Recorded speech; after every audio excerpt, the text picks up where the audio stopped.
I'm asking, because I said put up your hands if you have problems in your relationships. So let's put up our hands if we have problems in relationships. We all do. And usually it is because of the relationships that we have. It is because of the way we interact. That is when we fall short of time. Do we agree? We are late because of the other, never because of us. Correct. Do we all agree? I can blame it on my dog, my cat, and right now probably yes, that is why I'm late. I'm trying to get my dog get out of the door so I can close the door, and he says no, I'm not doing that. Tera AC chalu hai to main kya karu? And that is one relationship I can't dominate. He dominates. So that is where I am standing. But do you realize that we all are perfect beings as we are? Whatever traits we have collected, all the conditioning that has happened with us has happened. Love you, Preeti. Thank you so much. Both hands, all fingers, toes up. Thank you so much. Love you for that. Good morning, Shamji.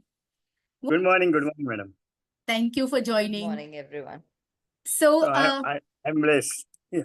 Okay, great. Lovely. So the idea is that when we are in a relationship, that is when we experience clashes. Do we agree? Otherwise, and we don't have clashes everywhere. We don't have clashes. I'm sure there are so many people who will agree that अरे मेरी सिर्फ मेरी बीवी से नहीं जमती है, and I'm perfectly well with my friends. People will say मेरे पति से नहीं जमती है, but I'm very good in my profession. I have a very excellent relationship with my mother-in-law, but I hate my sister-in-law. I wish most of us could say that. People are saying, ये कौन सी mother-in-law है जिसके साथ तेरी relationship बहुत अच्छी है? Look at the sarcastic faces. No. I have an amazing mother-in-law. Believe it or not, I have an amazing mother-in-law. I give her a tough time. So, understand that we all have relationships and there are certain key structures of these relationships. We are in a self-aware mode. So even when today we are going to discuss about relationships and how they progress or what happens in a relationship, why do we have problems in a relationship? Understand this is not about the other person. It is only about me.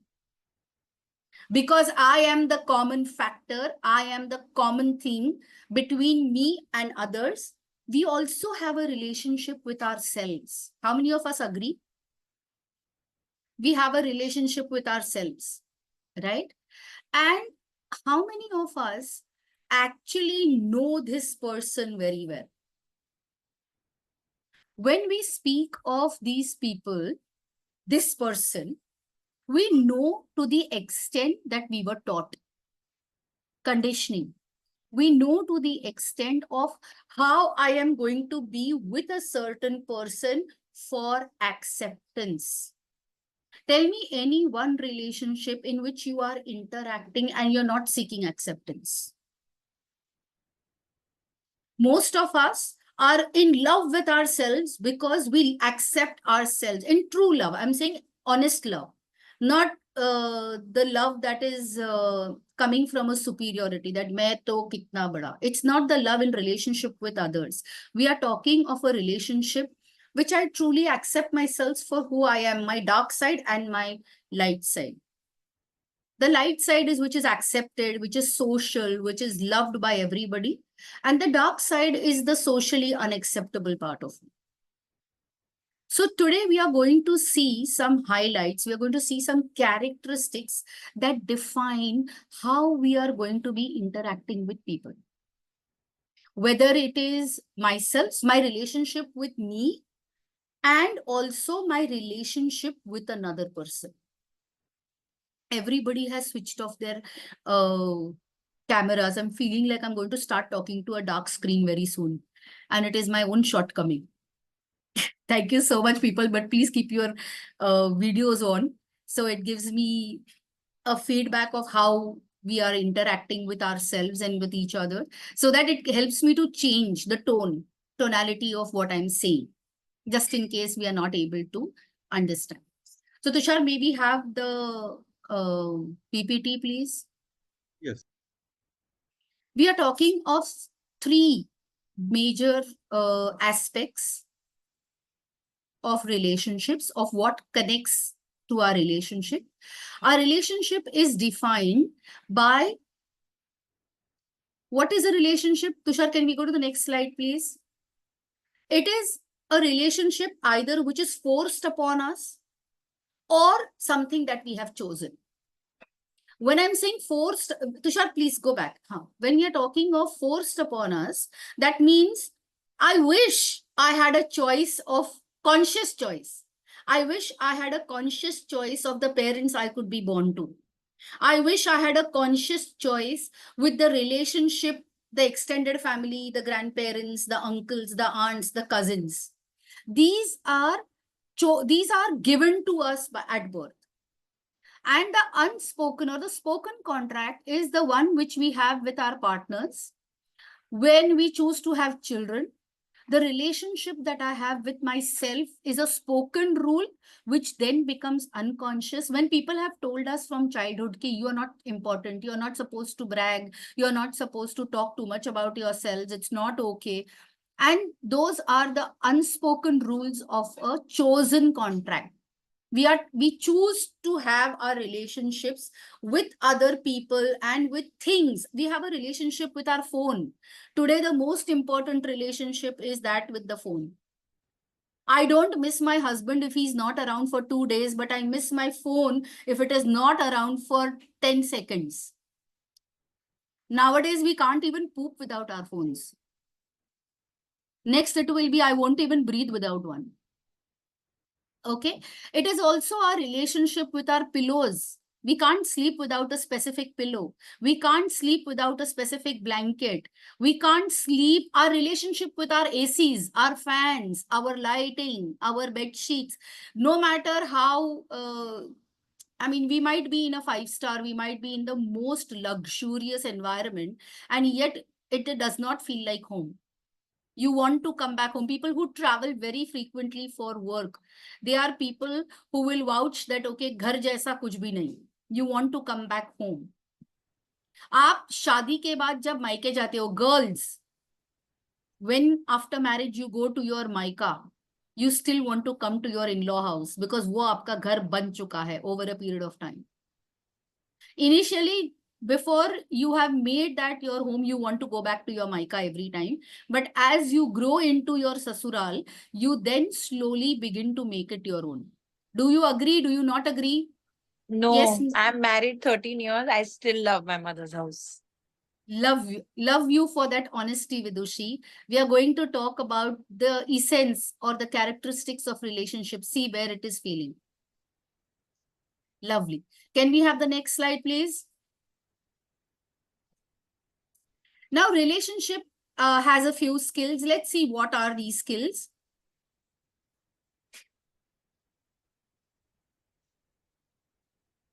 There are 3 types of skills that we have. One is cognitive skills. What is cognitive skills? All the skills that help me to think. Any skill that helps me to think is responsible for my conscious or unconscious relationships that I'm having with others. Can we go further, please? Then we are talking, I will talk about interpersonal in some time. And then intrapersonal. Do we know the difference of interpersonal skills and intrapersonal skills? Interpersonal skills are the skills that are required by me to have a relationship with someone else or something else. Intrapersonal relationship is when I'm having a relationship with myself. And this is the most important skill because my relationship with myself defines the relationship I will have with others, along with the cognitive skills. That means my cognitive skills, along with my interpersonal skills, will define my, intrapersonal skills will define my interpersonal skills. That means how I think or what I think about myself will be projected in my relationship with others. Am I making sense? Or have I confused you? Yes, no? Yes. No? Yes, thank you so much. Thank you so much. So now can we have the next slide, please, Tushar?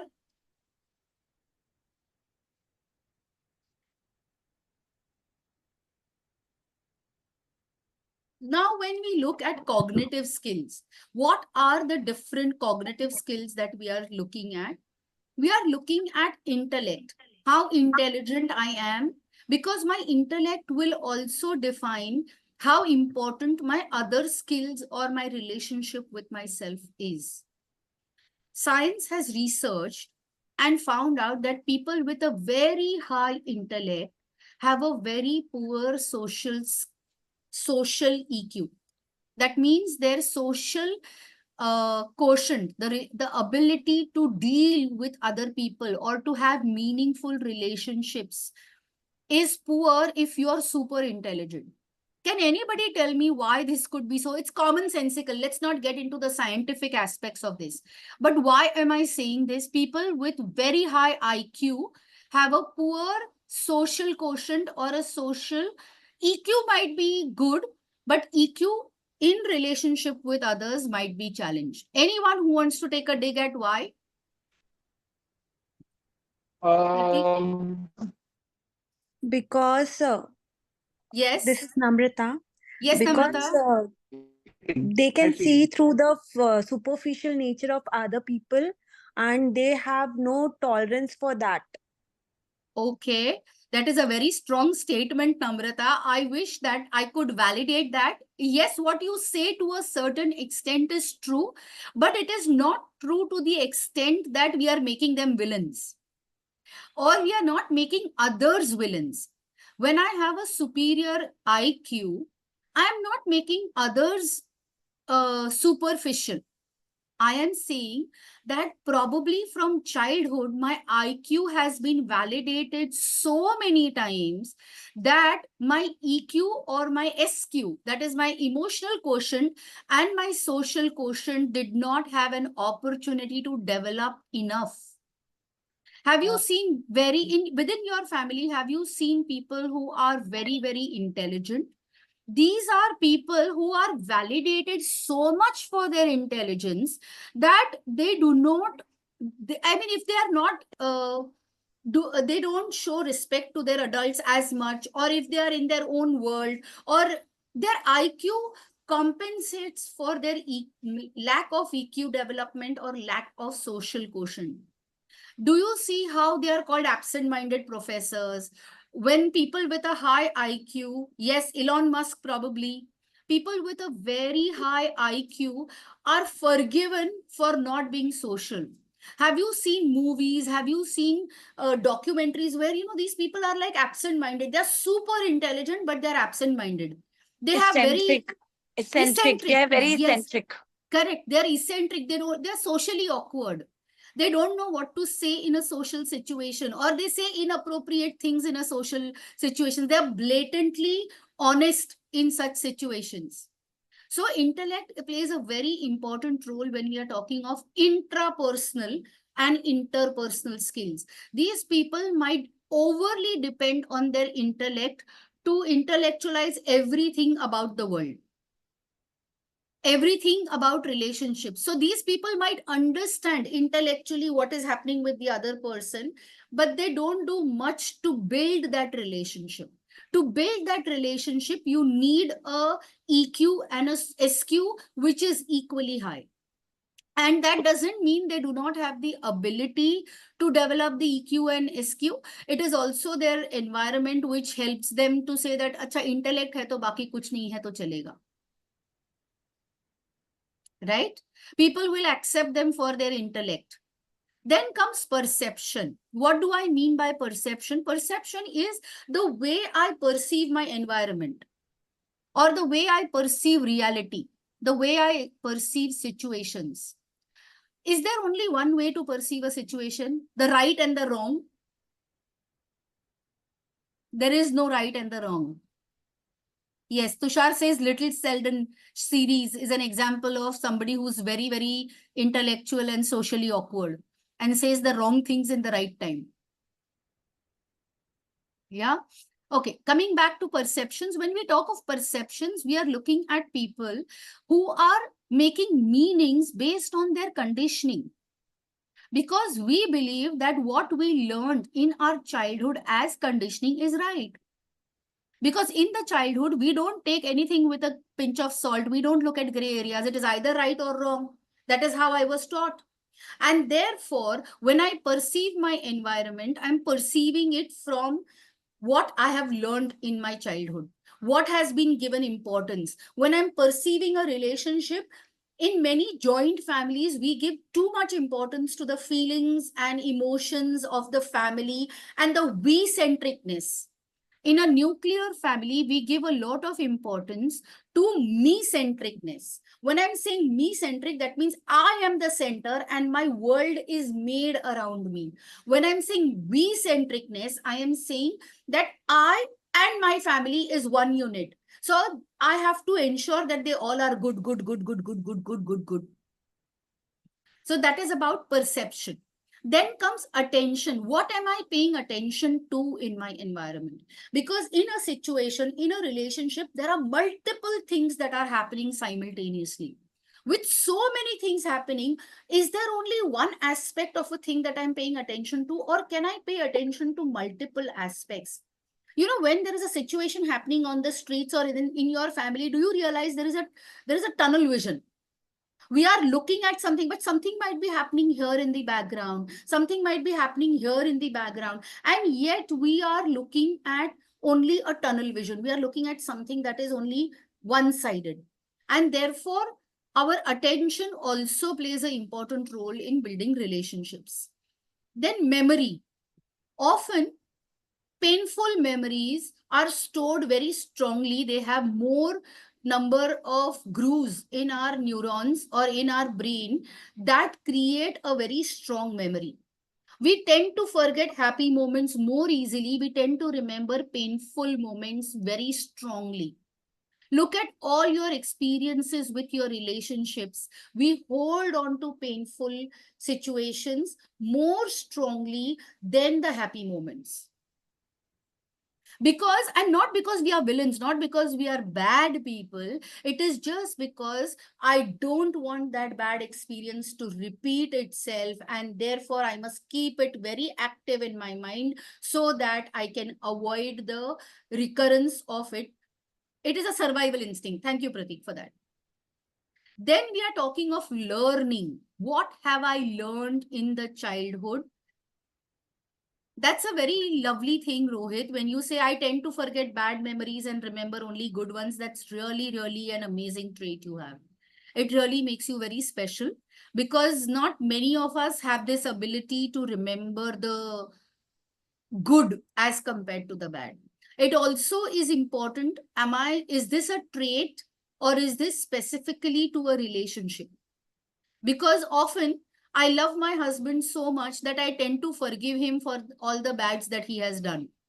But I tend to remember the goods because I want to have a meaningful relationship with him. Especially if you are in a new relationship, look at that. If you are in a new relationship, don't we tend to forget and forgive the bad? All mothers will agree, we tend to forget the bad habits of the children and we tend to remember the good. We remember if they have hurt us personally, but if they have not hurt us personally and it is not affecting me directly, I'm willing to forget and forgive those aspects, and I'm willing to remember the good, because my children are my trophies. No, my husband is my trophy. No, it has to be shining. So I want to believe that mera trophy shining. Okay, so learning. Am I willing to learn and unlearn? Am I willing to learn that relationships will change? They will not be the same as the dating period. And also, relationships are constantly shifting, because if I learn something new when I'm in a relationship, my personality is going to transform. If my personality transforms, it may conflict with the personality that you have. And therefore, learning plays a very important role when we look at cognitive skills. Can we go to the next slide, please? Now we are talking of intrapersonal, that is my relationship with myself. Can we What are the three important aspects? I have to have self-control. So the development of the self, how it developed, why it developed in a certain way, what was happening in my childhood that I began to believe in this development of self. So self-regulation is one thing. Self-regulation helps us to become disciplined in life. If I have discipline, that means I have self-regulated myself. Self-control. Self-control, sometimes we say, Arey, it feels like a punishment. That, oh, I have to control these urges. But self-control is important because it helps us to cut short my short-term gains and to achieve my long-term goals. If I want to get up, say at 5 o'clock and go to the gym, I'm not doing it. I'm speaking for Tushar though. I'm not getting up and going to the gym. There's no chance I'm doing it. It's not even in my New Year resolution. So forget it. But if I want to wake up at 5 o'clock and go to the gym, then I have to sacrifice my 1 hour of sleep and get up. That is a part of the self-control and the discipline that will come with the self-control. If I set it as a goal and I go there, I'm going to have a body that I'm proud of. I'm going to feel healthy. I'm going to feel... Neha will agree because she's a yoga coach and she coaches God knows how many people to do yoga abhyas. Look at Pratik flexing his muscles. He says, I'm going to the gym every day. He hates coming to Mumbai because it does not allow him to go to the gym. So, And yes, mom go... overfeeds. Okay, and mom overfeeds. That is again self-control. Mom might overfeed. You should choose not to eat. Isn't it? You can't blame your mother. It's an intrapersonal skill, dude. Goal setting. When we set goals for ourselves, we have to ask ourselves, are my goals intrinsic or are they extrinsic? Am I setting my goals for somebody else's happiness or am I setting goals for my own reason? If you are setting goals because it will help somebody else, your wife will be happy, your boss will be happy, your children will be happy, your pets will be happy. I'm sorry, these goals are going to be short-lived. If it is not something that you truly feel is great for you, that goal will disappear very soon. So goal setting, the intention of setting your goal has to be intrinsic, very important to you. It should not be for another person. Does that make sense so far? And tension management. The biggest tension, we have married and come to that place, or you have brought your tension to your houses. Do you agree, men, women? Do we agree that we have brought tension to our houses? Tushar, you are not allowed to laugh. Huh? You are supposed to disagree. You and I live in the same house. I'm laughing for the world, not for myself. Okay.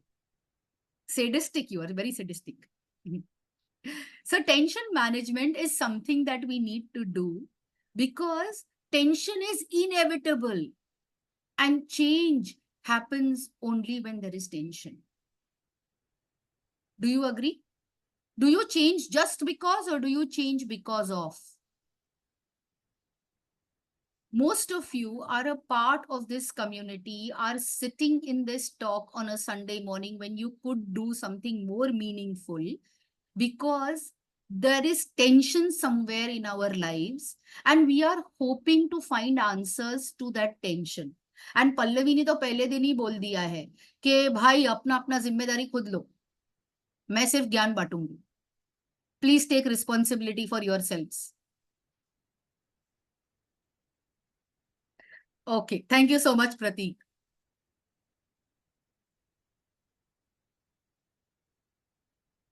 So these are the intrapersonal skills that we need to understand, that where is this tension coming from?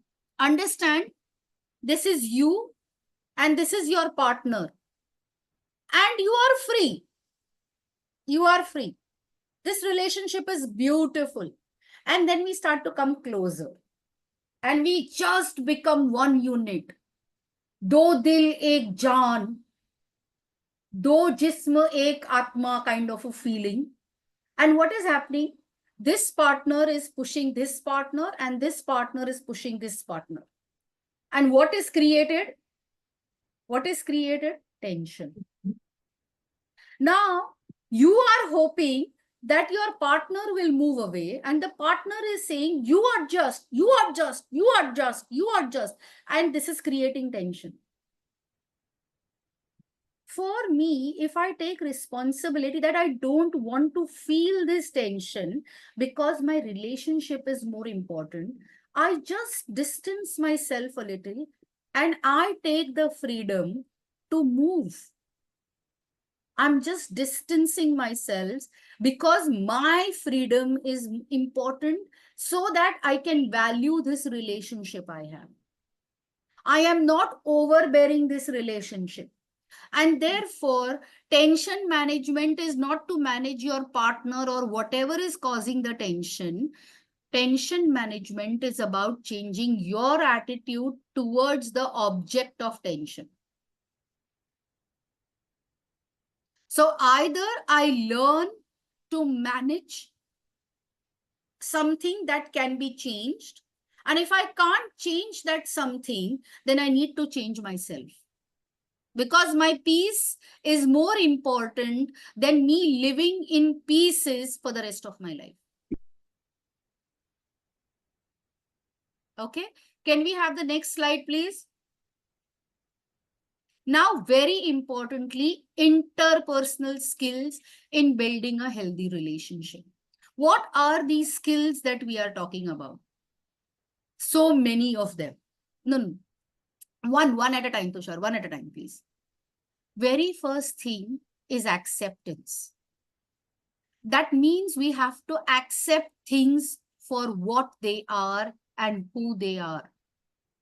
Often, we are expecting people to change. In my house, we are expecting our dogs to change their routine as per our sleep cycles. We are expecting our dogs to hold on to their pee because they have to go out and walk and pee. And we are hoping that, no, I'm having my cup of coffee, so you will wait till I finish my coffee. And then the dog has an accident and then we are shouting at the dog.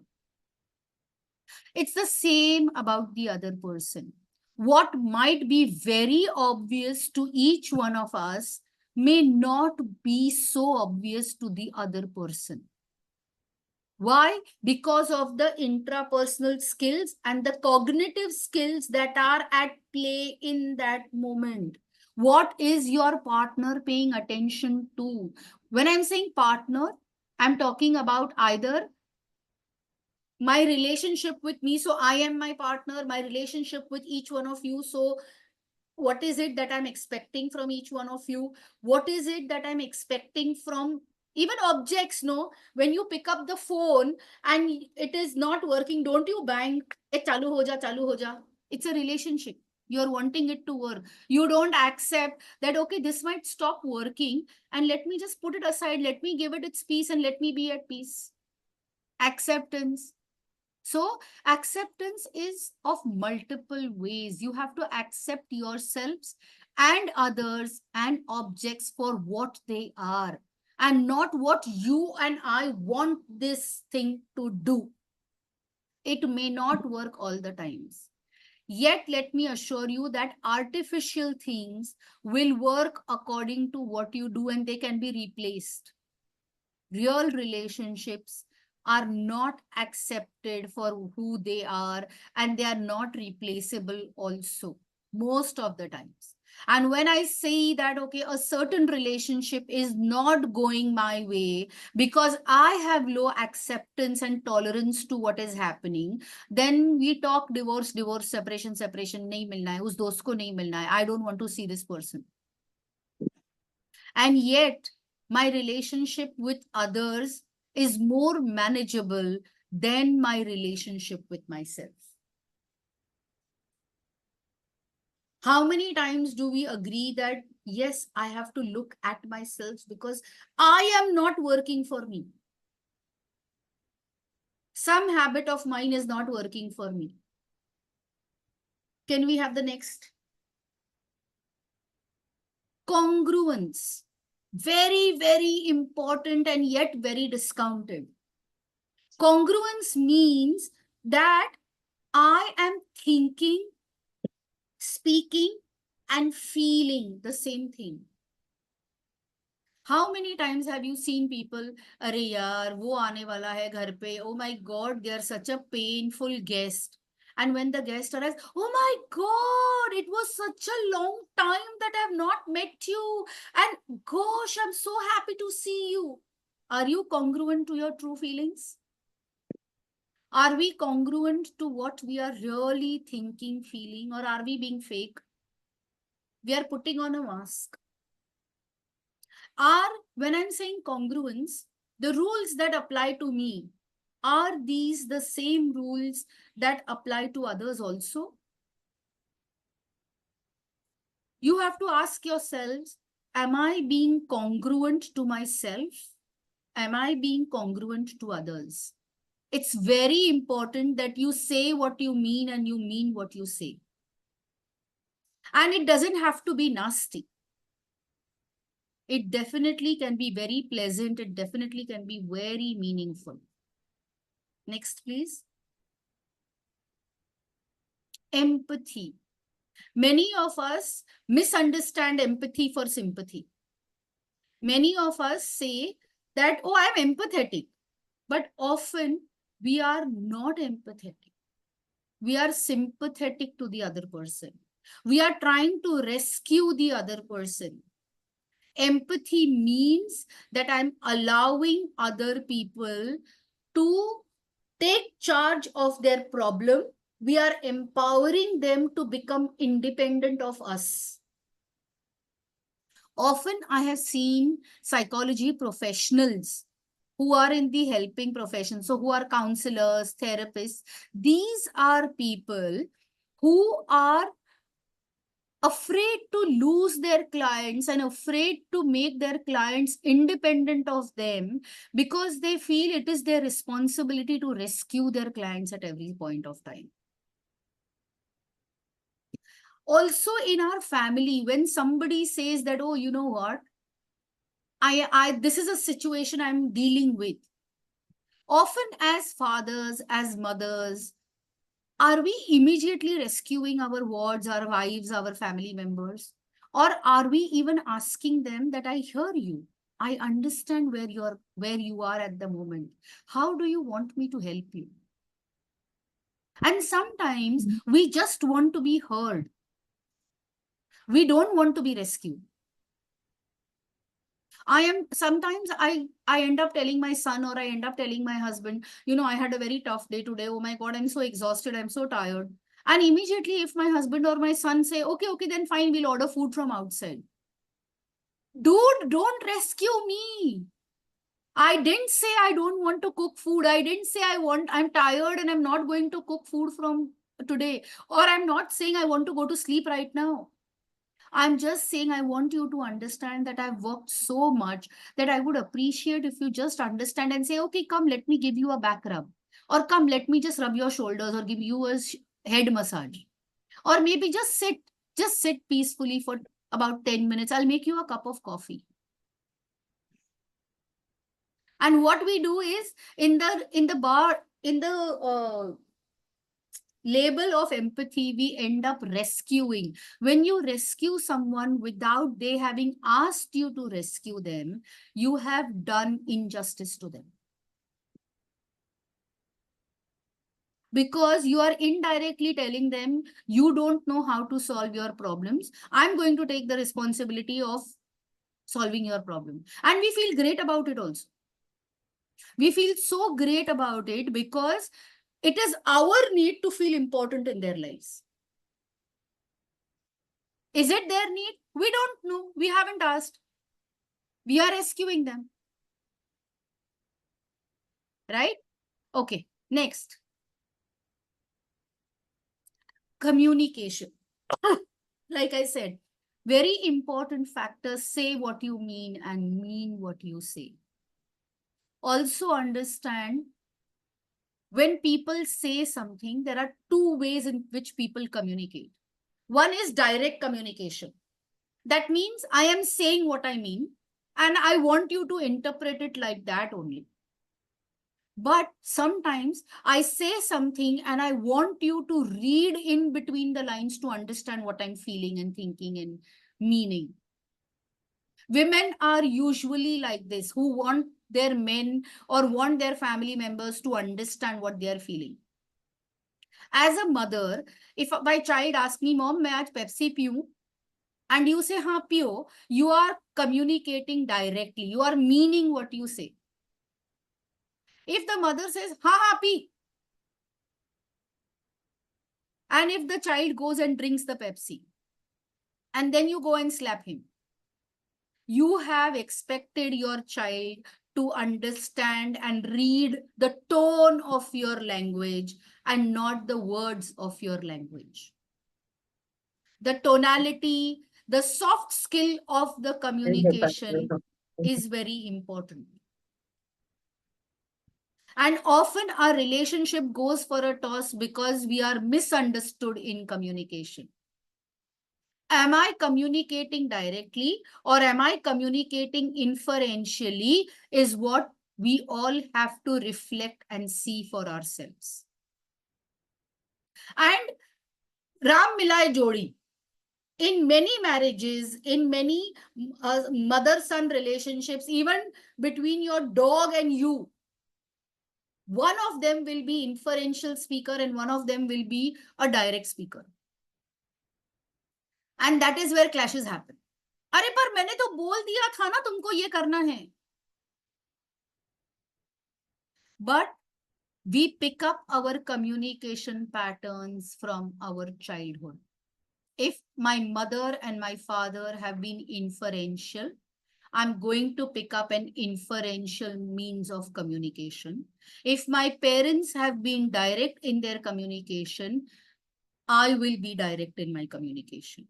Do I feel comfortable to speak my mind the way I feel and sense my reality? Next, please. Let me have a This- question. Yes, please, Amol, please ask. When you talk about this childhood, what is the age that you are referring to? Is it 0 to 12? 5. 0 to 5. 5. Okay. Because we are also conditioned by our teachers. And as our logical thinking starts to develop, we are able to make logic that अच्छा teacher का आज mood खराब है उससे पंगे मत लो. But before that, everything is very direct. Earlier, it was up to the age of 8 because formal education began at the age of 8. Today, we are sending our children to school by the age of 3, 2.5, 3. So we are pushing them to think logically much earlier than what they used to. And 0 to 5 is where the teacher is going nursery, senior KG. The teacher is still accommodating the child and trying to understand the psychology of the child and going as per the child's whims and fancies. As the child goes to senior KG and first grade, the communication becomes very direct and very curt. You have to achieve this. You have to finish one page of A. You have to finish one page of standing line, sleeping line, 1 to 10. It's a very direct communication. And if the child is inferential in his understanding, then the child is going to misunderstand the homework also. Or misunderstand what the teacher is saying also. So understand 0 to 5 for today's generation, 0 to 8 was the earlier time, before logical thinking had developed for all of us. Does that answer your question, Amol? Yes, but following question is then how do we Rectify the damage we have done. yes, of course, because everything doesn't go to a plan and we don't have the remote control of what we Definitely. do that. Yes. Because the same thing which is happening with my child, because I see and the simple things that when he's explaining is like aise hua, वैसे hua. So I am also understanding where is he coming from, but I am also telling him that I understand it because, or rather, I am able to understand or read it between the lines. But you need to be a little careful. You need to kind of slow down and think before you speak. Because Okay. I am your parent, I can understand, but probably the same thing, if you are explaining it to the third person, he or she may not be able to understand it. Correct. What is missing here in this communication? Our next point, respect. So What respect in this. what happens in respect is often, this is again conditioning, because as a child I was told दिमाग नहीं है, ज्यादा दिमाग चलाओ मत, जो बात समझ में नहीं आती उसमें बातें करो मत. And similarly, we are not doing it to that extent with our children, but to a certain extent, am I actually giving and taking respect as it should be? When I advise someone, I have not respected their ability to think. When I rescue someone and do something they need to do for themselves, I have not given them respect. Respect is a two-way street. You give first and receive afterwards. And that is true even for our children, because if we discount what they are feeling, if you are saying, Nini, this is not right, this is not the way to do it, you are telling them how to behave in one situation. We are not training our children to understand the situation more optimally and optimistically. Because every time I'm telling my child that do this, don't do this is right, that is wrong, then we are discounting the intellect of our child. So it would be a good idea to sit down the child and ask him, okay, when this happened, how did you feel about it? Because you can make him responsible for his feelings. His actions will automatically follow. Because he feels, he perceives, and then he acts. We do the same thing. We feel a situation, we perceive the meaning from that feeling, and then we act. When we give them a ready-made solution, that solution works for us, not for them. Their environment is very different from our environment. And therefore, mutual respect is something that we need to deal. Probably what I would do in a situation like this is I would project that same situation upon me, saying that this is happening to me. How do you think I should handle it? What do you think I should do differently? Now you are putting the problem of whoever, whatever relationship that we are talking about, you're putting that problem outside the person and asking them to look at it objectively. Instead of giving them a solution, we are telling them, let's work out a solution together. When they start to find their solutions along with you, you are making them independent of you. But then also ask yourselves, am I ready to let my child become independent thinking being, feeling being? They are born feeling beings. We are all born feeling beings. Then whether my feelings are discounted or accounted for will define whether I'm going to become a thinking being faster. Does that make sense? Please go to the next point.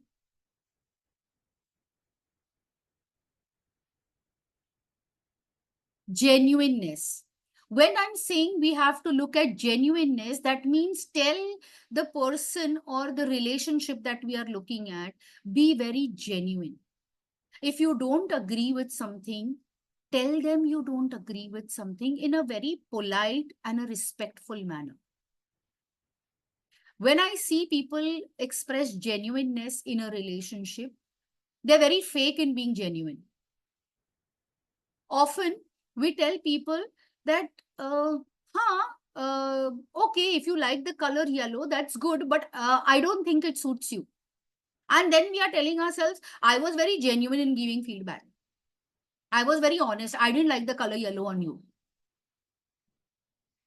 How else can I say this with a lot of empathy and respect and communication and acceptance and congruence? Because these are not independent traits. They all come together when we are having an interpersonal relationship. You can always say, you know what, hey, Yellow doesn't seem to be my favorite color, but you seem to like that color. And because I don't like it, I don't see that in you. So probably it is about me not liking the yellow color and doesn't suit you because of me. But probably if you are comfortable in the yellow, then please go ahead and wear the yellow. And why is it that, and also in genuineness, you could always turn around and tell the person, you know what, you look so good in that yellow that I'm jealous. I'm jealous that you look so vibrant or so lovely. ए तू ये colour मत पहना कर, तेरे को suit नहीं करता. That is not genuineness, that is rudeness. There is a very thin line between being genuine and being rude. And often we interchange that genuineness with rudeness.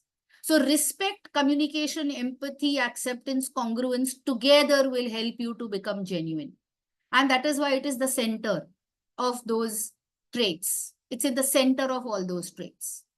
Can we have the next one, please? Attending. Often when we are in a relationship, how many times are we busy on our phone or busy in our notes, busy in what we are doing when we are talking to people? Do we put things away and pay attention to what they are trying to say? And then if they don't look at us when they are talking, we are saying, oh, now you don't even want to look at me and pay attention to me. Have we taught? Are we also attending to ourselves? We become aware of a certain trait that we have, and then we don't even pay attention to it. We don't want to go there. We are saying, I know this, and we make a note of it in a diary or in a journal, but we never come back to it to understand, why am I being this person? Or what am I attending to? What is the benefit or what is the drawback of this attention that I'm giving to a situation? So attention, attending to a situation also plays a normal thing. Yes, we usually end up picking up the phone, watching the TV, making things insignificant when I don't want to attend to a certain thought, feeling, emotion. Because we don't know how to deal with it. And then we pick up the phone, you're saying, I'm busy, don't talk to me right now, I'm doing something more important. If you're doing something more important, can I be genuine enough and say, hey, you know what? What you are saying is important to me and I want to pay attention to it. Just give me 5 minutes, 10 minutes, 15 minutes, half an hour, 1 hour, next day, and come back to this conversation. Prioritize. Because if you just attend because it is your duty to attend, you will never have a meaningful relationship with people. Or with even objects or with yourself. Like I said, it's more difficult to use these traits for ourselves than we can use it to others. Next, please. Responding. Often, most of us are reacting to situations, not responding to situations. Responding will come when you use all the other traits that I mentioned. When I accept that somebody else could feel a certain way, when I'm congruent in how I feel about that feeling of that person or even myself. Am I accepting? What am I saying? Am I accepting and then saying things? Or am I just saying this is not valid? ये सोच ही गलत है, ऐसे मत करो. So when I'm saying don't do this, don't think like that, I am reacting, not responding. Responding comes from empathy, from understanding that person's problem fully before me speaking something. Have I understood the problem completely before giving a solution? Reactions will cause toxicity in the relationship, and responding will build the relationship further. So look at whether even, and like I said, are you responding to your own feelings? If today you find out that I'm an angry person, am I responding to this angry person? Or am I saying, okay, I'm angry, but you know what? I'm angry because of this. I'm reacting. I'm giving reasons for my anger. If I'm saying I'm lazy, am I looking at the laziness? What makes Pallavi lazy? Why is Pallavi lazy? What is the time when Pallavi is lazy? What are the situations in which Pallavi is lazy? What could be her shortcomings when she is lazy? And then respond to the situation. But when Pallavi is saying I'm lazy, I'm saying, yeah, I'm lazy. That's a trait I have. What to do? That's my shadow. And when I say that, oh, it's my shadow, then I'm accepting it. Aise hi hu main. I'm not going to change. Well, I can choose to be lazy in certain situations and I can choose to be active in certain situations. There is no always and never. So, can we look at responding to a situation based on what is necessary? Right now, there is fire in my house and I'm too comfortable in my bed. I'm too lazy to get up and go. Is it reaction or response? It's definitely reaction. Because I'm not responding, aag mein jal jaungi because I'm too lazy to get up and save my life. Hypothetical situation, because everyone's survival needs will push you to go to survival. Okay, next question, next please. Personalizing. When we are in an interpersonal relationship, we begin to personalize everything. We begin to say, acha, if I were in this situation, I would do this. Or if this happened to me, I would do this. अच्छा उसने ऐसे किया तो then they should have done this. No, what I am doing is I am personalizing and I'm saying what I can do, you can do. How stupid can you be? It is so simple. Really? Is it so simple? You have a different set of skills. I have a different set of skills. I have a different personality. You have a different personality. How many times do we have a difficulty in saying no to somebody and then we are saying, "Arey no, bol dena samne wale ko." But if I could say no so easily to the samne wala, I wouldn't be discussing it with you. And if you give me such solutions, I won't bring my problems to you also. I will have to take them to a therapist. So personalizing is something that we do. Also understand when I'm personalizing it, I have to personalize things from the other person's perspective. So even when I'm saying, Pallavi, you are lazy, I need to personalize it to the lazy Pallavi. Not the active Pallavi cannot sermonize the lazy Pallavi. That's why I keep saying that intrapersonal skills are more difficult than interpersonal skills. And all these are valid when I'm having a relationship with myself also. Here we are not talking of others, we are talking of myself, me, myself. The next, initiation. How many of us go into a silent mode when things don't work our way? Do we take initiative? Or if we are taking initiative, am I assessing the relationship and then taking initiative? Or am I uncomfortable with the silence and that is why I'm taking initiation? Am I taking initiation because I am in a hurry to make things work? Or am I taking initiation because I have given enough time to this relationship? And now, can I hold your hand and take you to the next step? Or am I pushing you to the next step? Initiation has to happen at the right time. When and where am I taking this initiation? Is this initiation driven by me or by the need of the relationship or by the other person? Where am I taking the initiative in this relationship? And the next, please. Evaluate. What worked for me 5 years ago will not work for me today. How can I expect the same advice to work for somebody else? Situations are fast changing. So evaluate the outcomes of the relationship. Evaluate what is happening when we are interacting with others. Tushar, your screen is being shared. Thank you. So, no, you can close this. You can close the screen share.